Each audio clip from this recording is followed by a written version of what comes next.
Today is Friday, so that means it's this week's installment of the 52-week challenge. What's up, YouTube? It's Joe Catchpolia sitting on the couch, making some money investing in fractional real estate online. So this is the day of the week that I tell you everything I bought this week in fractional real estate. If you haven't been following along in the 52-week challenge, if you jump in the Discord, which there's a link in the description to this video to the Discord, we have a little section in there where you can share what you're buying. A lot of people just DM me, and that's fine too. But yeah, just trying to buy a little something every single week, share what we're doing. I do have a playlist for this, so if you want to watch the first video and sort of understand the thought process behind why we're doing this, if you haven't already watched that, feel free to do that. Before I get started, please like and subscribe. And also, in the description to this video, there are links to all the sites where I'm currently investing in fractional real estate online. Please do your own due diligence on all of those platforms. Just because I'm buying stuff on some of them doesn't mean that you should. And also do your own due diligence on the properties themselves, right? I'm going to tell you what I bought. It doesn't mean you should buy them. In lots of cases, maybe you shouldn't buy them, right? We might have a different risk tolerance, a different time preference as far as when we need the money back, all sorts of things. Anyway, now that we have that out of the way, what I buy this week. If you've been following along, you've seen almost every single week I've bought tokens in this property. It's just a little single family home in St. Louis, 2-bedroom, 1-bath, 567 square feet.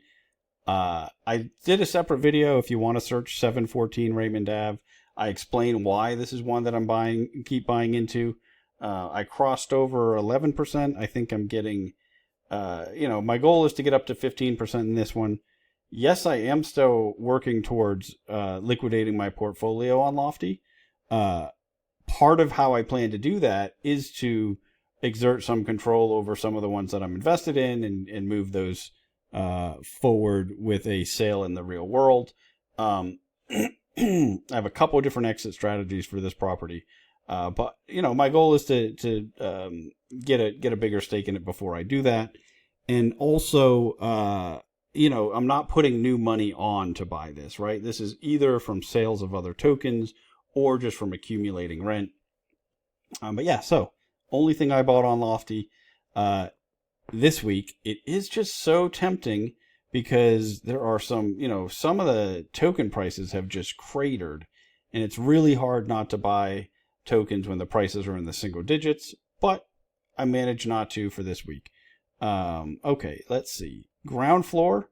I've just been letting my auto investor do its thing. Whenever I have a payoff, it's just reinvesting up to $50 in each available thing. Or in each available LRO. I picked up 5 this week. That was just because I had a couple little payoffs. I am really starting to get up to 100 loans again. Oh, I do have one that moved to extended. That's interesting. I haven't had an extended one in a little while. I still have never had any defaults. I've had 152 loans pay off so far. Most of those were that artificial payoff, or at least half of those were, where, the company just came and paid off the LROs and then moved the borrower's debt to some other investment on their platform. I like that I'm starting to get more loans. Okay, 101. The goal is to get somewhere between 150 and 200. If I can get to that and they don't just go and do this forced payoff again, I'll probably start to add more money on the platform. So I'm starting to put money, a little bit more into each loan at that point. But for now, I'm just sort of letting it ride, right? The auto investor does its thing. I'm not being selective at all. I think over time, we do have one person in the chat, in the ground floor chat on our Discord, who's really doing due diligence on each one and being very selective. I'm sort of going the opposite direction where I'm just trying to get maximum diversification. I think there's merit to both strategies. What I think over time I'll do on here is if I start to get some insights into loans that perform a little worse than my average, then I'll start to maybe change what I'm doing to where I'm not just buying everything. But at the moment, I'm just trying to use it in this way, primarily because they're short-term loans, right? And so I don't want to do a ton of due diligence and then few months from now have to do it again because they paid off so early. So that's it on Mogul. I mean, on Ground Floor. Did I call it Mogul for the first time? Hopefully not. The last platform I bought something on was Mogul. I bought a little bit more of the Gilmore. I think last week I probably mentioned that I bought some of this, or it might have been even the week before.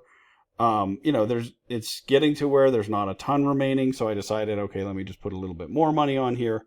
I still haven't invested in the Swift. I'm planning to, but I think the longer you can hold out before investing, the better off you are, as long as you don't miss it, because, the time value of money, we're all going to get our first dividend check the same day on these. So there's no real reason to be in a hurry to put our money in there, right? I mean, because they have to still close on this. And then, let's see, when is this actually going to close? Oh, no. Don't they usually put it on? Oh, why don't I see it? Oh, right there. Okay, purchased the property. Okay, so it actually has closed in this month, so it must have just happened. Anticipating the first dividend next month. So yeah, there's just no hurry to get that money in there. Might as well be the last dollar in, and I'll get a slightly better return. So that's why I waited on that. That's why I'm waiting on the Swift. They have quite a bit more leeway there. Yeah, they're talking about the Roman. Still, they've raised 152,000, so I think that means there's over 150 still available. Let's see, what do we got there? Oh, no, that's not true. Okay, less than 100,000, so I need to pay better attention to this. As it gets close to being paid out, I am going to buy some of this one. I had opted not to buy any of the one that sold out real quickly. If you watch my video, I opted not to buy any of the Foundry. It sold out in 24 hours anyway. And I decided not to invest in this one either. Both of those are in my Mogul playlist if you want to see that. But that's it. That's everything I bought this week. Please do share what you're buying. Also, so, a lot of people have been interacting with me about this. Some in the Discord, some, just directly. If anybody has an idea for a different format where we can talk about this, I'd be interested to hear it. One of the thoughts I had is if I did a live stream where we all got on here, would people want to join, or where maybe a Zoom meeting or something, and then we can post it later. Would people want to join and talk about what they bought that week? Sort of because the goal of this is to be a little bit of an accountability group.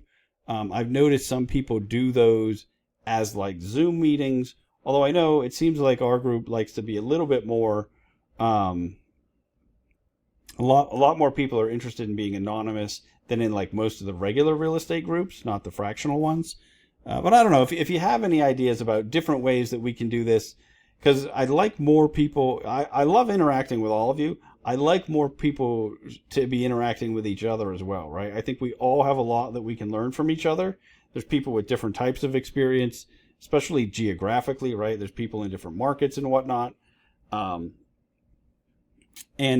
Different as far as asset classes too, and experience with different platforms. So I'd love it if there was a little bit more sharing like that going on. Obviously, not going to force it, but if anybody's got some ideas on how we can do that, I'm open to it.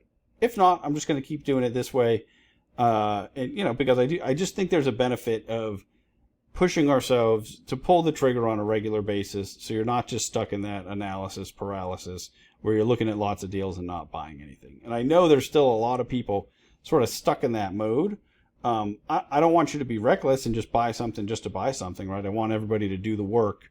But I think having that, I think everybody can probably find something to throw $10 at. If it's on Ground Floor, you can do as little as $10 or even $1 on their flywheel portfolio, or if it's a $15 token on Lofty, or $250 on Mogul, whatever it is. I think that there's it's not too big of a challenge to try to do something every week. Maybe that's just me because I live in this space. Obviously I'm a little bit addicted. Does it make more sense to say, okay, maybe it should be a monthly thing, right? I don't know. Maybe I'm not sure. Although I know a lot of you are doing it every single week. So anyway, that's all for me for today. Until next time, Just going to keep making mistakes so that you don't have to.